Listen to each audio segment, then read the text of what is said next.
Gloire au Seigneur.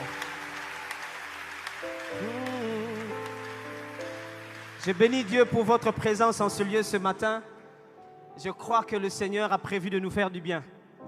Je suis Eric Ralph Kyonga, l'un des pasteurs ici à la Cité d'Exaucement. Et j'aimerais bénir le Seigneur pour cette opportunité qu'il nous donne. J'aimerais surtout bénir le Seigneur pour la présence du pasteur Blansky, le lead pastor. Il nous a beaucoup manqué. Il connaît la vague que nous sommes en train de traverser en ce moment avec tous les pasteurs assistants. Il y en a qui commencent à... Il y a quelqu'un qui est allé déjà à Kinkole hier parce que c'est chaud, mais on va s'en sortir, ça va aller. Alors, amen. Nous pouvons prendre nos Bibles dans Marc chapitre 5. Marc chapitre 5. Je ne sais pas vraiment pendant combien de minutes je vais parler, ça sera peut-être très peu. Après, on va repartir sur la prière. Je sens qu'on va prier et on va exalter encore la grâce de Dieu en ce lieu. Marc chapitre 5 à partir du verset 21. Ça sera quand même une assez longue lecture jusqu'au verset... On va voir peut-être... on va voir où est-ce qu'on va s'arrêter. On n'est pas obligé de savoir où on va s'arrêter. La Bible dit ceci, Marc 5, à partir de 21. Jésus, dans la barque, regagna l'autre rive, où une grande foule s'assembla près de lui. Il était au bord de la mer. Alors vint un des chefs de la synagogue, nommé Jairus, qui, l'ayant aperçu, se jeta à ses pieds. Et il lui adressa cette instante prière. « Ma fille est à l'extrémité. Viens, impose-lui les mains, afin qu'elle soit sauvée et qu'elle vive. » Jésus s'en alla avec lui, et une grande foule le suivait et le pressait. Une grande foule le suivait et le pressait. Or, il y avait une femme atteinte d'une perte de sang depuis 12 ans. Elle avait beaucoup souffert entre les mains de plusieurs médecins. Elle avait dépensé tout ce qu'elle possédait, et elle n'avait éprouvé aucun soulagement. Mais ils étaient allés plutôt en empirant. Ayant entendu parler de Jésus, elle vint dans la foule par derrière et toucha son vêtement, car elle se disait, si je puis seulement toucher ses vêtements, je serai guérie. Au même instant, la perte de sang s'arrêta et elle sentit dans son corps qu'elle était guérie de son mal. Jésus connut aussitôt en lui-même qu'une force était sortie de lui et se retournant au milieu de la foule, il dit, qui a touché mes vêtements? Ses disciples lui dirent, oh, tu vois la foule qui te presse et tu dis, qui m'a touché? Et il regardait autour de lui pour voir celle qui avait fait cela. La femme, effrayée, tremblante, sachant ce qui s'était passé en elle, vint se jeter à ses pieds et lui dit toute la vérité. Mais Jésus lui dit, la femme lui dit toute la vérité. Mais Jésus lui dit, ma fille, malgré toute la vérité qu'elle a dite, Jésus lui dit, ma fille, ta foi t'a sauvée, va en paix. Malgré toute la vérité que tu as dite, va en paix et sois guéri de ton mal. Comme il parlait encore, survint le chef de la synagogue, des gens qui dirent, ta fille est morte. Pourquoi importuner davantage le maître? Mais Jésus, sans tenir compte de ces paroles, dit au chef de la synagogue, ne crains point, crois seulement. Et il ne permit à personne de l'accompagner, si ce n'est à Pierre, à Jacques et à Jean, frères de Jacques. Ils arrivèrent à la maison du chef de la synagogue où Jésus vit une foule bruyante et des gens qui pleuraient et poussaient des grands cris. Il entra et leur dit, pourquoi faites-vous du bruit? Pourquoi faites-vous du bruit? Ils sont en train de pleurer, mais Jésus dit, c'est du bruit. C'est du bruit. Et pourquoi pleurez-vous? L'enfant n'est pas morte, mais elle dort. Et il se moquait de lui. Alors, ayant fait sortir tout le monde, il prit avec lui le Père. Ayant fait sortir tout le monde, il prit avec lui le père, la mère de l'enfant et ceux qui l'avaient accompagné. et il entra là où était l'enfant. Il la saisit par la main et lui dit, Talita Kumi, ce qui signifie, jeune fille, lève-toi, je te le dis. Aussitôt, la jeune fille se leva et se mit à marcher car elle avait 12 ans et ils furent dans un grand étonnement. Amen. Ce matin, j'aimerais partager avec nous sur 3 catégories de personnes, 3 natures de foi. 3 catégories de personnes, 3 natures de foi. C'est une histoire que nous connaissons, Jésus qui vient de guérir un fou, le fou de Gadarée.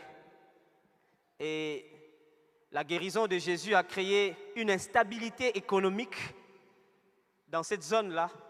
Du coup, ils ont dit non, nous on préfère la stabilité économique et que les gens ne vivent pas bien.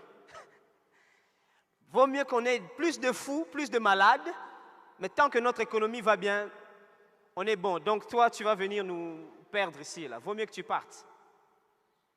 Je prie que Dieu nous donne des gens qui ne réfléchissent pas comme ça dans ce pays. Des gens qui ne disent pas, nous préférons la stabilité de l'économie, même si les gens meurent, ils souffrent. Jésus, il est très gentil, il part. Et c'est là que notre verset arrive. Quand il regagne l'autre rive, la Bible nous dit, une foule l'a encore pris d'assaut. Et puis il y a un chef de synagogue qui vient. D'abord, il a rencontré la foule, et puis il y a un chef de synagogue qui vient implorer sa miséricorde pour guérir son enfant malade. Et Jésus ne refuse pas. Il est venu pour ça. Il est venu pour guérir. Il avait dit ça dans Luc chapitre 4. Il a dit qu'il est venu pour guérir les cœurs brisés. Dans son mandat, dans son agenda, il a dit qu'il est venu pour libérer les captifs. Tant que ça fait partie de son agenda, il le fait, il n'a pas de problème. Alors pendant que Jésus se dirige vers le chef de la synagogue, une jeune femme qui avait aussi un problème. Et elle a pensé autrement. Elle a dit non, moi je vais aller juste toucher à Jésus. La Bible nous dit qu'elle avait une perte de sang depuis 12 ans. Elle a touché Jésus et elle a été guérie. Et pendant ce temps, Jésus continue sa marche vers le chef de la synagogue, vers la maison du chef de la synagogue. Et là-bas, il va rencontrer une foule, cette fois-là, qui sera en train de pleurer. Et puis Jésus les sépare, il se sépare d'eux et il guérit cet enfant qui était déjà mort. Donc Jésus la ressuscite. Cette histoire nous montre 3 catégories de personnes, mais aussi 3 natures de foi. La première catégorie, c'est la foule. La foule. Dès que Jésus descend de la barque, il est attaqué par la foule. La Bible dit clairement, là où nous avons lu, que la foule était en train de presser Jésus. Frères et sœurs, ça c'est la première catégorie des personnes à qui nous avons affaire à l'église. C'est la foule. Le mot foule dans la Bible veut simplement dire, c'est un mot grec, oklos, qui donne littéralement attroupement. Mais l'idée de oklos, c'est surtout l'idée de sans raison, sans objectif. Ce n'est pas parce que cette église a à peu près 7000 membres que Dieu reconnaît vraiment 7000 membres dans cette église. Parce que parmi tous ceux qui se rassemblent autour de Jésus, il y a d'abord la foule. C'est elle qui se démarque en quantité et non en qualité. Ce matin, je viens te poser la question, tu fais partie de quelle catégorie? La première, c'est déjà la foule. Le mot oklos veut surtout dire un attroupement sans raison, sans objectif. Ils sont autour de Jésus, mais ils n'ont pas vraiment un objectif direct avec Jésus. La foule, très dangereuse. Tout ce qu'ils savent faire, c'est mettre la pression. C'est comme ça que vous allez voir à l'église, vous allez voir, vous savez, la plupart des gens qui mettent la pression à l'église, ils ne sont pas ici, ça c'est clair. Je vais dire comme le pasteur de cette église, ils ne sont pas ici, hein, donc je ne parle pas de la foule. Ici, il n'y a pas de foule. Mais la foule, la vraie foule dont parle la Bible, ils mettent que la pression. Ils vont mettre la pression sur les finances, ils vont mettre la pression sur les programmes, ils vont mettre la pression partout. Vous avez l'impression que ça dit, le maître de la moisson même, le maître de l'église, la tête de l'église, n'a rien dit. Mais eux, ils vont vous faire des choses. Parce que c'est ça leur nature, la foule, au clos. Dès que Jésus arrive, ils sont là autour de lui. Jésus. Mais Jésus les connaît. Frères et sœurs, faisons très attention. Cette catégorie est une catégorie dangereuse. Parce qu'en termes de nature de foi, la foule a une foi qui s'appelle sans foi. La foule est généralement apostate. La foule n'a pas de foi. Elle n'a que de l'enthousiasme. Elle n'a que l'enthousiasme de l'adhésion. Ils adhèrent à l'idée que Jésus est là. Il fait des miracles. Le gars, il multiplie le pain. Il multiplie le poisson. Ça, c'est un intérêt économique de taille. Il ne faut jamais le laisser. Quand il est là, on ne sait jamais.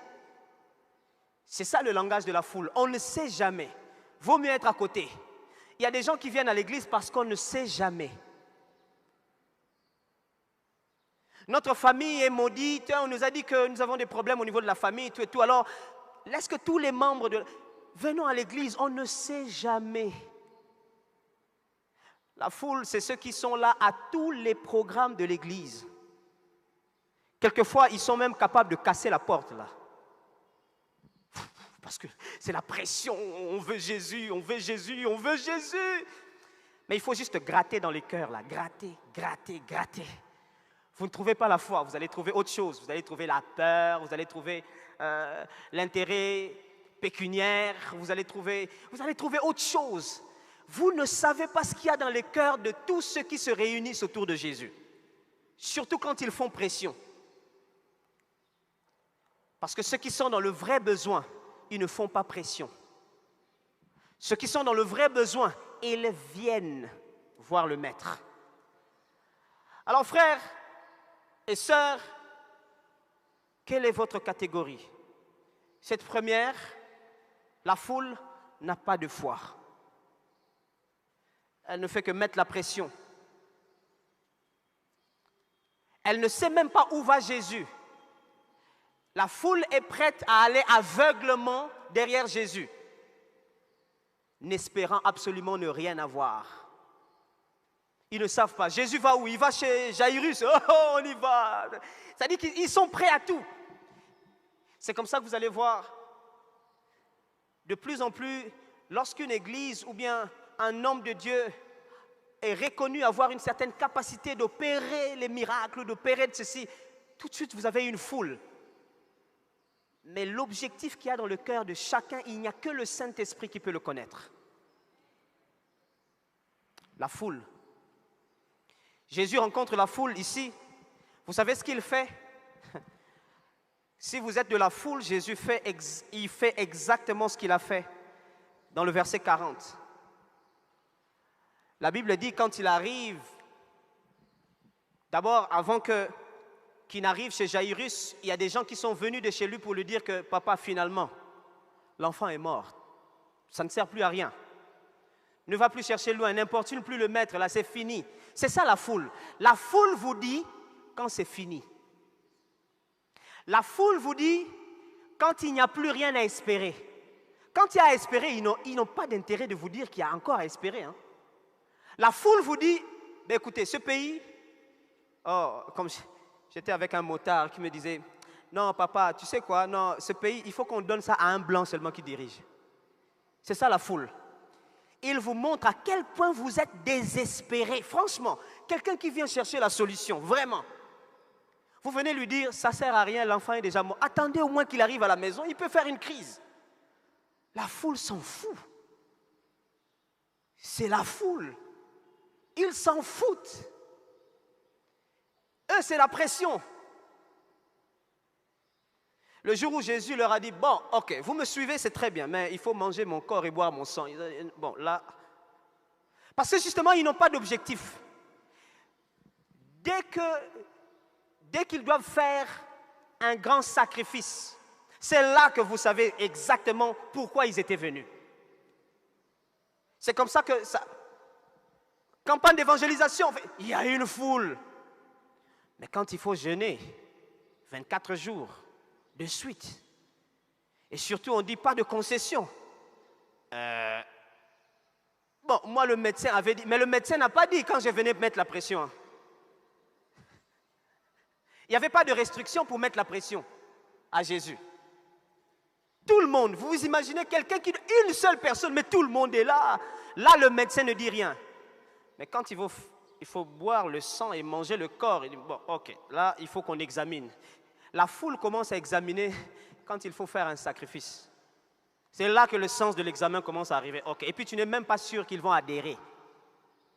La foule aime la présence seulement, mais pas la consistance.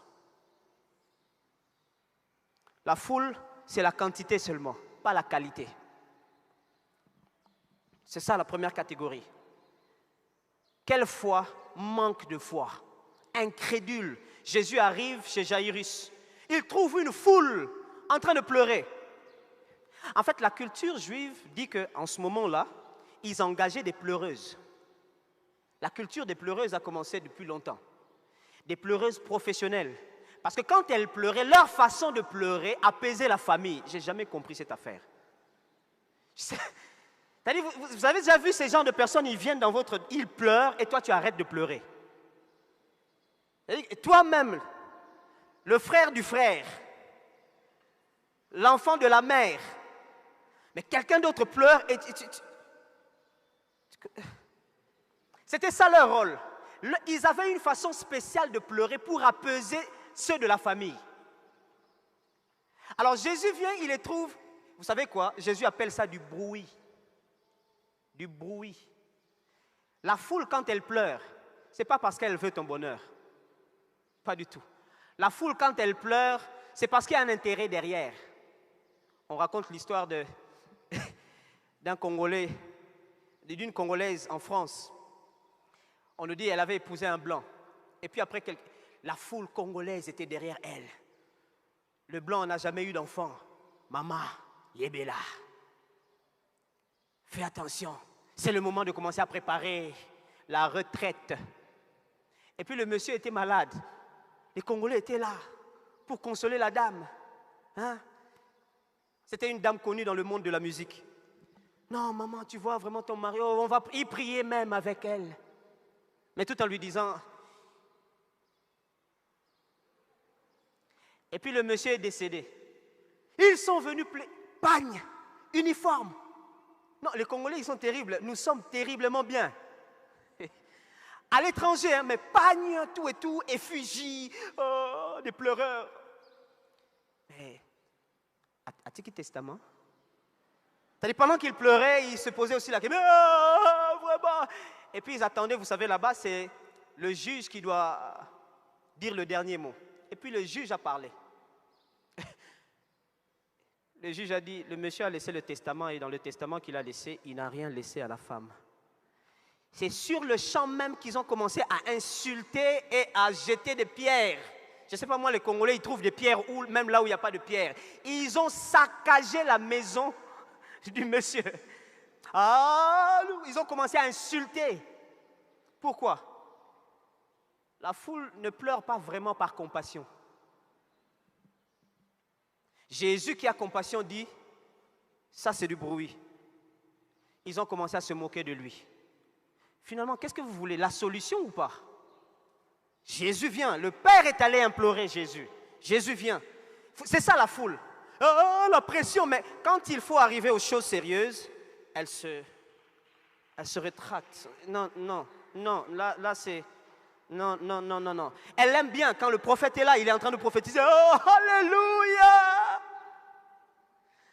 Et quand il faut que toi-même, tu pries pendant 12 jours et que tu jeûnes, non, je vais aller voir un autre prophète. La foule est prête qu'on lui dise, qu'est-ce qui va se passer demain dans ta vie? Prête. Mais quand il faut que toi-même tu lises la Bible, on te dit, ok, on te fait un coaching, on t'enseigne comment étudier la Bible, lis la Bible, et puis après on va prier. Ça, non. La deuxième catégorie, c'est Jairus. Jairus était un chef de synagogue. À l'époque, les synagogues, pour la petite histoire, les synagogues ont commencé lorsque les enfants d'Israël sont allés en captivité de Babylone. Vers déjà autour de, je veux dire, le 3e siècle avant Jésus, quand ils sont allés en captivité, vous savez que Dieu leur avait dit que le seul endroit du culte, c'était à Jérusalem.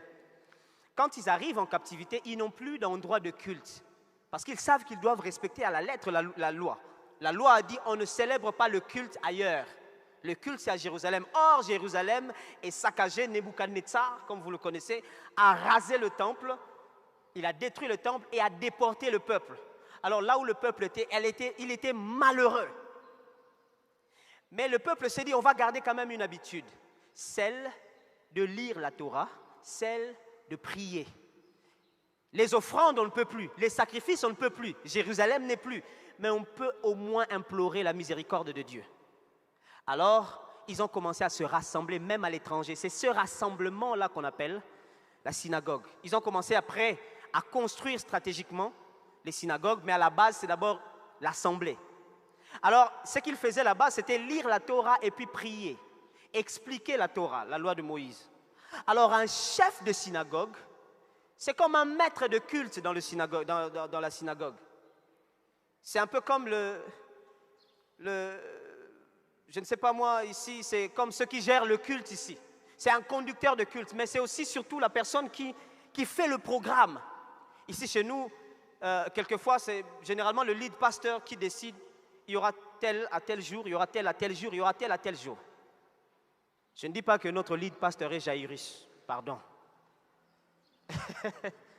Mais c'est à ça que ça correspond. Mais aussi, on appelait aussi maître de synagogue des personnes qui avaient de l'argent. Des personnes qui étaient vraiment, comme on dit, friquées et qui pouvaient quelquefois faire des donations. C'était aussi un titre d'honneur. Alors, on ne sait pas vraiment Jairus c'était de quel côté, mais tout ce qu'on sait, c'est que c'était un homme d'honneur qui savait comment rendre des honneurs parce qu'il est venu s'agenouiller devant Jésus.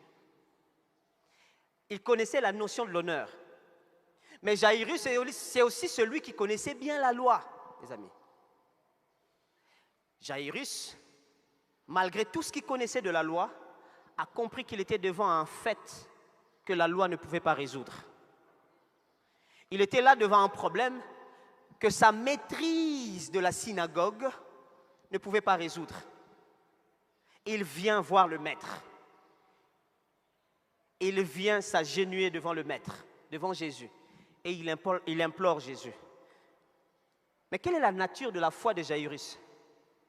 Jairus dit à Jésus, viens, impose la main sur mon enfant. Je crois que tu peux faire, mais je connais la méthode. Je sais que tu es capable, mais je sais comment il faut que ça se passe. Et je préfère que ça se passe comme moi je veux. Je veux que tu viennes et que tu lui imposes la main. Quel que soit le temps que la marche va nous prendre, il n'y avait pas de véhicule.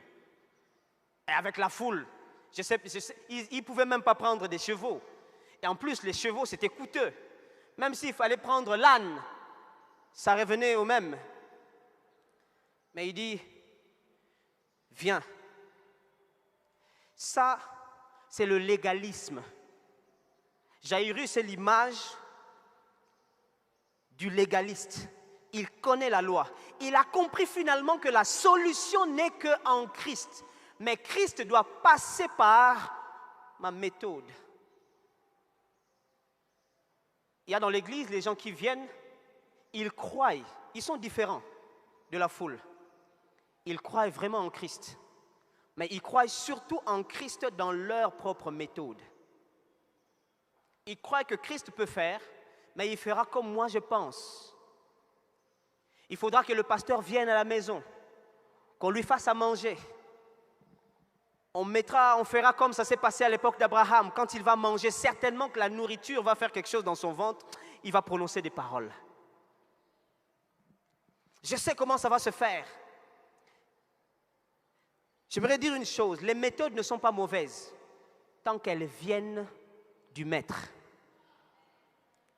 Si c'est le maître lui-même qui donne la méthode, il n'y a pas de souci. Mais si c'est toi-même qui fixes la méthode, tu es légaliste. Et le légalisme n'amène jamais quelqu'un à la perfection. Le légalisme ne donne jamais de solution à un problème. Le légalisme, au contraire, éloigne l'humanité de sa solution. Vous savez pourquoi? Parce que justement, la troisième catégorie, c'est la femme. Cette femme a fait 12 ans en train de perdre le sang. 12 ans, vous imaginez? La Bible dit qu'elle est allée voir plusieurs médecins et elle a perdu tout ce qu'elle avait vu. Il y a ici comme une triple souffrance en elle. Cette femme est allée voir des médecins. La médecine de cette époque-là, pour guérir ce type de pathologie ou de maladie, était une médecine drastique. C'était compliqué. Cette femme a dû subir ces choses pendant déjà 12 ans. C'est-à-dire qu'elle n'avait plus rien à espérer. Pendant 12 ans. Qu'est-ce que tu espères? Tu t'imagines le problème que tu as aujourd'hui qu'on te dise que tu auras la solution dans 12 ans? Il y en a qui vont dire, je préfère mourir. Est-ce que cette femme savait que son problème allait faire exactement 12 ans? Cette femme, je me souviens une fois, le pasteur Brett avait prêché ici, il a donné une des méthodes par lesquelles on pouvait guérir ce genre de maladies à l'époque. Il dit on allait creuser un trou et puis on mettait des substances à l'intérieur qu'on brûlait et le feu avec la chaleur, la femme devrait ouvrir son organe génital et s'asseoir sur ce trou-là pour faire entrer la fumée, la chaleur, le feu de ces substances. Alors je vous épargne les outils qu'ils étaient en train d'utiliser. C'était compliqué. Elle a subi ça. Un mal dans son corps déjà, un mal même dans son cœur. Vous savez ce que ça fait d'aller d'aller de médecin en médecin? J'imagine que son corps était devenu vraiment comme de la viande. Regardez comment les femmes ont peur d'aller voir le gynécologue quand il faut qu'elles se fassent ausculter. À combien plus forte raison une femme qui passe 12 ans de médecin en médecin? Je ne sais pas comment cette femme considérait encore son corps. La Bible nous dit dans Lévitique chapitre 15, écoutez ce qui se passe. Dans Lévitique 15, la Bible nous parle de comment on traitait ces genres de personnes. Lévitique 15 à partir du verset 19. La Bible dit ceci. Bon, je crois qu'on peut lire à partir du verset 25. Mais avant de lire, dans 19, on vous dit ce qui s'est passé. Normalement, une femme qui a un flux de sang, elle est considérée comme étant impure. Même le lit sur lequel elle se couche devient impur. Tout celui qui la touche devient impur. Tout celui qui touche celui qui l'a touché devient impur. Ça, c'est dans la vie normale d'une femme. Mais dans 25, on nous dit ce qui se passe lorsque une femme a un flux au-delà de la normale. Dans le verset 25, on dit la femme qui aura un flux de sang pendant plusieurs jours hors de ses époques régulières. Ce que j'ai dit, c'est pendant l'époque régulière. Mais hors de ces époques régulières, où dont le flux durera plus qu'à l'ordinaire, sera impure tout le temps de son flux. Cette femme est impure pendant 12 ans. Les voisins connaissent, la famille sait. Dans le verset 26, on dit « Tout lit sur lequel elle se couchera pendant la durée de son flux là, sera comme un lit de son flux menstruel. Et tout objet sur lequel elle s'assiera sera impur. » Verset 27, quiconque touchera les objets qui étaient en contact. C'est-à-dire la Covid, mes amis,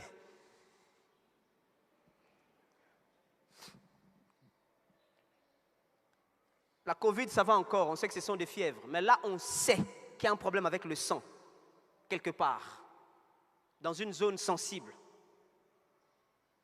C'est-à-dire que cette femme n'attendait qu'une seule chose. Quand est-ce qu'elle deviendrait pure? Il y a peut-être quelqu'un ici qui, depuis que cette situation s'est passée, tu es devenu, à tes propres yeux, tu es devenu impur. J'aimerais te dire quelque chose, ce n'est pas Jairus qui va te dire. Parce que Jairus est maître de synagogue, il sait justement qu'il ne doit pas venir à la synagogue. S'il y a quelqu'un qui pouvait insister pour que cette femme ne vienne pas à la synagogue, c'est Jairus. Mais ce jour-là, est celui qui décide sur qui vient à la synagogue. Est celui qui n'est pas censé venir à la synagogue. Comme on dit, non ami, on a tous un problème. Cette histoire nous enseigne que, faisons très attention. Nous qui pensons être super spirituels, religieux, nous regardons les autres avec dédain. Nous avons tous un problème qui nous emmène devant le Maître. Nous avons tous besoin de Jésus quelque part dans notre vie. Je refuse d'être celui qui ferme la porte aux autres. Parce que moi aussi j'ai besoin de Jésus. Il est la porte. Tu vas refuser la porte de la synagogue à quelqu'un, mais tu ne lui refuseras jamais Jésus. C'est pour ça que j'aime le fait que Jésus est la porte. Cette porte-là, ce n'est pas en bois, ce n'est pas en vitre. Personne ne viendra pour ouvrir ou fermer. C'est lui-même. Vous savez, une fois, le pasteur expliquait ici que cette porte-là, il n'y avait pas de porte en réalité. C'est le berger qui se mettait à l'entrée de l'enclos. C'est-à-dire que quand tu viens vers lui, là, il n'y a personne qui va ouvrir, aucun prophète, aucun pasteur, aucun archi-quadripape. C'est lui-même qui est la porte, c'est lui-même qui est le passage. Jairus, le légaliste, sait que la loi dit que cette femme ne doit pas venir à la synagogue. La loi éloigne l'humanité de sa solution. Le légalisme, la religion, là, ça ne donne jamais la solution. Au contraire, cette femme était totalement désespérée. Quand elle vient même dans la foule, elle sait qu'en réalité, elle ne doit pas toucher quelqu'un. Or, la foule est en train de presser Jésus. Donc, en réalité, cette femme ne peut pas avoir sa solution. Si elle doit suivre la loi à la lettre, elle ne pourra jamais accéder à sa solution parce que la loi dit qu'il ne faut pas... Mais je vous dis, casser le légalisme. Cette femme sait que dans sa... Je ne sais pas comment elle a fait. Est-ce qu'elle a couvert sa tête? Est-ce elle venait comme ça? Parce que même, vous savez la raison pour laquelle elle n'a pas voulu parler à Jésus?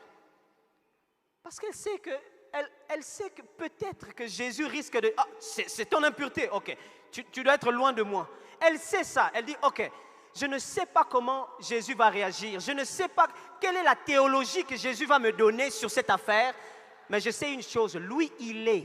Il n'a pas, il est.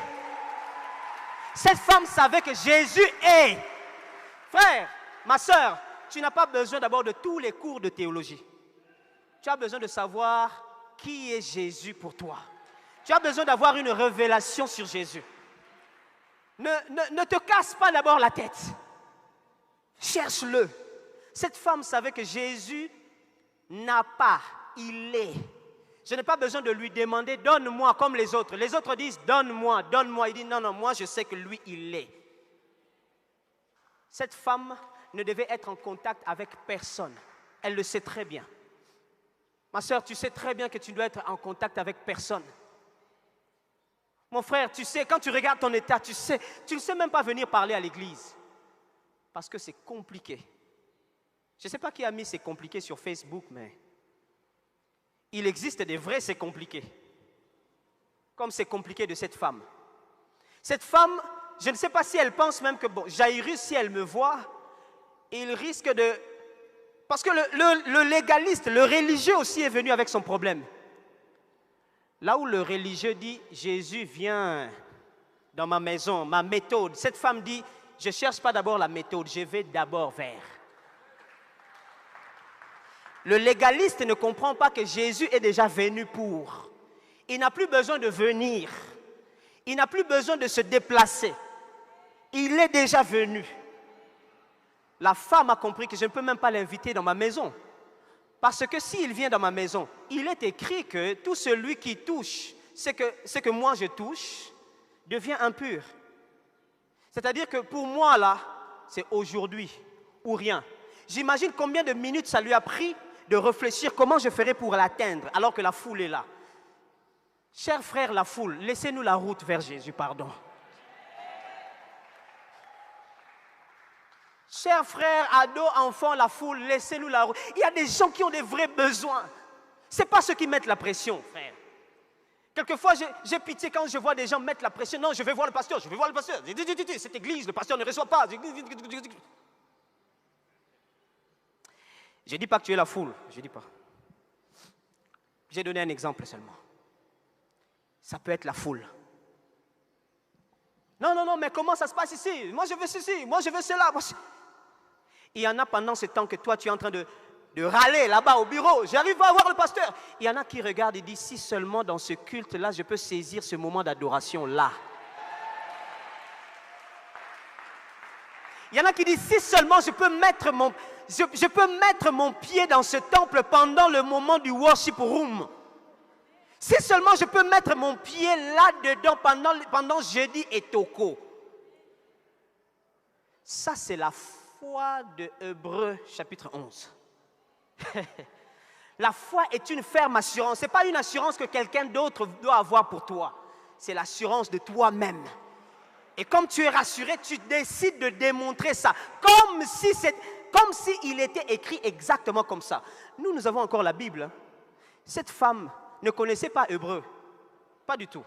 Elle ne connaissait pas le passage de Hébreu qui parle des héros de la foi. Pas du tout. Pourquoi?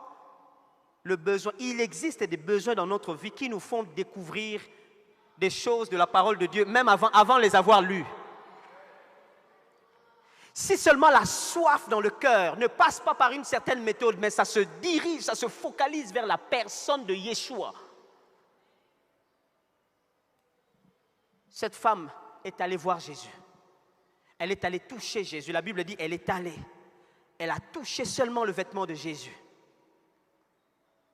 Dès qu'elle a touché, elle a été guérie. À l'instant même. Là où la religion attend la méthode. J'aimerais te dire, pendant que toi tu attends tes méthodes, il y en a qui sont déjà en train de trouver leur solution. Pendant que toi tu es en train d'attendre que le prophète Sédou vienne chez toi à la maison, qu'il parle, pendant que tu attends, tu dis, non, c'est Dieu qui m'a dit qu'il faut que je voie le pasteur. Maintenant le pasteur n'est pas disponible. Est-ce que Dieu a menti ou bien le pasteur t'empêche d'avoir ta solution? Parce que si c'était Dieu, il allait aussi disposer de l'autre côté. Est-ce que c'est Dieu ou pas Dieu? Ça ne peut pas être les deux. Soit c'est Dieu, soit ce n'est pas Dieu. Pendant que tu attends tes méthodes à toi, pendant que toi tu penses que ta solution viendra toujours du fait que tu sois marié, il y a des gens qui sont en train de percer avec le Seigneur en célibataire. Pendant que tu attends que la situation économique du Congo, pour qu'on puisse avoir du travail, il y en a qui sont en train de percer avec du carton sur la tête. Tout dépend de qui il est pour toi. Ce matin, frère, je viens pour nous dire, il est celui qui nous guérit. Cet homme avait une fille de 12 ans. Une fille qui est morte à 12 ans. Oh, comment Dieu fait les choses. Dieu veut enseigner à Jairus. Tu vois, toi, quand tu fermes la porte de la synagogue, là, pour les autres, toi aussi, tu as besoin de la même porte. Tu as besoin d'une porte. Cette femme, la Bible nous dit qu'elle a fait 12 ans avec ça, ce flux-là. Mais la culture dit que les Juifs, généralement, se mariaient très tôt. Dès que la puberté se manifeste, elle se marie. Donc, cette femme a dû soit divorcer à cause de son état,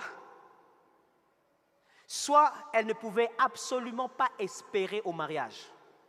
C'était perdu d'avance. Perdu d'avance. Qu'est-ce qui est perdu d'avance dans ta vie? Quand tu regardes, tu dis ça, c'est perdu d'avance. Ou bien ça, je sais, quel que soit le temps que ça va prendre, je vais perdre ici. Quand tu regardes cette situation, tu te dis, il va forcément mourir. Je ne vois pas d'où viendra la solution. Quand tu regardes cette situation, tu dis, là, je ne sais pas comment je vais m'en sortir. J'aimerais te dire une chose. Ta solution ne dépend pas de combien de fois on prie à Fila, combien de cultes on fait, combien de fois le pasteur va te recevoir au bureau. Ta solution dépend de comment tu perçois la présence de Jésus. Le légaliste est en train de passer du temps pour rien. Il a un ami dans l'administration. Il a quelqu'un, un contemporain à lui, un centenier. La Bible dit, le gars, il avait un problème avec son serviteur qui était malade. Il est venu voir Jésus, dit, Jésus, s'il te plaît, j'ai mon serviteur qui est en train de mourir. J'ai besoin de solution. Jésus lui dit, ok, allons-y. Il dit, non. Il dit, c'est un Romain, c'est même pas un Juif. Il dit, moi, je suis un chef. Je vois comment je donne des ordres et on me respecte. Je vois comment on me donne à moi des ordres et je respecte. Avec toi, ça doit être de loin meilleur. Vous savez pourquoi? Parce que Jésus est saint. Jésus est saint. C'est-à-dire qu'il est différent des hommes. Tout ce que tu peux penser des hommes, non, si je vais voir le pasteur, il va penser ceci. Si je dis à ce frère-là, il va penser ceci. Si je dis à mon fiancé, il va penser ceci. Dis-le à Jésus. Lui, il est saint. Il dit, tu n'as pas besoin de venir chez moi. Dis-le ici même. Ici. Je n'ai pas besoin de la distance. Jésus dit, j'ai jamais vu cette foi. C'est la foi de cette femme. Vous savez quoi? Il est écrit que tout celui qui touche la femme au flux du sang est impur. Ce jour-là, Jésus a été touché par cette femme. Mais c'est le contraire. Au lieu que... My God. C'est le contraire. Au lieu que Jésus devienne impur, comme la loi le dit, j'aimerais vous dire, Jésus est lui-même l'accomplissement de la loi. C'est pour ça qu'il est venu mourir à la croix. Il est venu mourir à la croix pour que tout ce qu'on a écrit dans la loi s'accomplisse sur lui. C'est le moment d'aller le toucher, quel que soit ton mal, quel que soit ton problème, quel que soit ton péché. C'est le moment d'aller toucher Jésus. Il a porté sur lui nos iniquités, notre impureté. Si tu veux être pur, n'attends pas l'église. Si tu veux être pur, viens à Jésus. Il est mort à la croix pour que tous les impurs qui le touchent, l'opération soit contraire. La religion te dit, va loin, il est saint. Lui, il est sans péché. Va loin.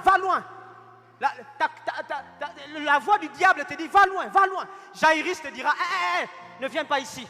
Toi, tu es un homme de péché, une femme de péché. Tu as avorté autant de fois.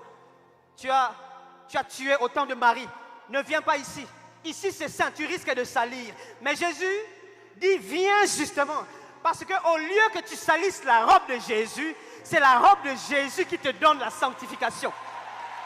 C'est pour ça que la Bible dit, il a été fait pour nous sanctification, justification. Tu n'as pas besoin de te poser des questions, qu'est-ce qui va se passer? Il est saint.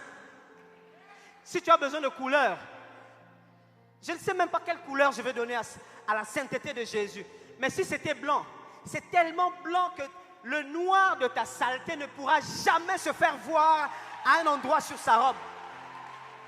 Il est tellement blanc que c'est son blanc, comme il a dit, même si ton péché est devenu rouge comme de la cramoisie, mais quand tu viens à lui, il va te blanchir plus blanc que la neige. Alors ce matin, j'aimerais dire à quelqu'un, viens à Jésus, sors de la foule. J'aimerais dire à quelqu'un, sors de la foule. Ta guérison se trouve entre les mains de Jésus. La guérison de ton cœur se trouve entre les mains de Jésus. Les hommes t'ont déjà rejeté.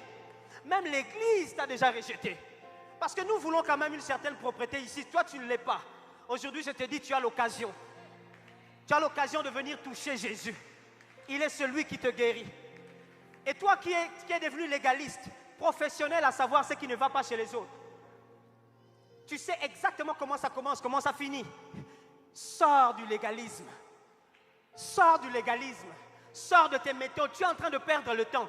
Pendant que tu attends que Jésus vienne chez toi, il y en a qui profitent déjà. Il y en a qui sont en train de profiter. Tu seras frustré. La religion est spécialiste en frustration. Elle a frustré Jairus. Elle a frustré la femme. Mais Jésus est la seule solution. Il est saint. Ce matin, c'est la sainteté de Jésus qui est ici, capable de guérir quelqu'un. J'aimerais prier avec deux catégories de personnes. J'aimerais prier avec, disons, trois catégories. Quelqu'un qui dit, pasteur, je crois que je suis de la foule. Aujourd'hui, Après avoir entendu ça, je vais sortir de la foule. J'aimerais que là où tu es rapidement, que tu te lèves pour que nous puissions prier ensemble. C'est possible que tu sortes de la foule. C'est possible que tu donnes ta vie à Jésus vraiment comme il faut. Nous sommes au mois d'avril, l'humanité célèbre la Pâque. Mais la grande célébration, c'est surtout la capacité de Jésus à te blanchir. Sa capacité avec sa mort de te rendre toi pur. Alors là où tu es, pendant que nous sommes en train d'acclamer le Seigneur, lève-toi. Lève-toi pendant que tu... C'est encore possible pour toi aujourd'hui de donner ta vie à Jésus. De donner ta vie à Jésus. Sors de la foule. Sors de la foule. Il est mort pour que tu sortes de la foule. Pour que tu ne sois plus un suiveur aveugle. Mais j'aimerais prier aussi avec une catégorie de gens qui disent, pasteur, je crois que j'ai été longtemps légaliste. J'ai passé du temps avec des méthodes et je vois que jusque maintenant, on dirait que Jésus n'est pas encore arrivé dans ma maison. Depuis que je lui ai demandé de venir, il est en train de traîner encore en route, en train de guérir les autres. Moi, je veux que ça cesse. Alors, ça peut cesser aujourd'hui. Quelqu'un qui dit, je suis un enfant de Dieu, je suis convaincu, mais je crois que j'ai besoin d'une révélation différente de Jésus. Si tu es là, j'aimerais que tu te lèves aussi, pour que je prie avec toi ce matin. Il est celui qui guérit. Le légalisme est une maladie. Et enfin, j'aimerais prier avec ceux-là qui se disent, pasteur, 12 ans, rejeté. J'ai même du mal à parler à qui que ce soit.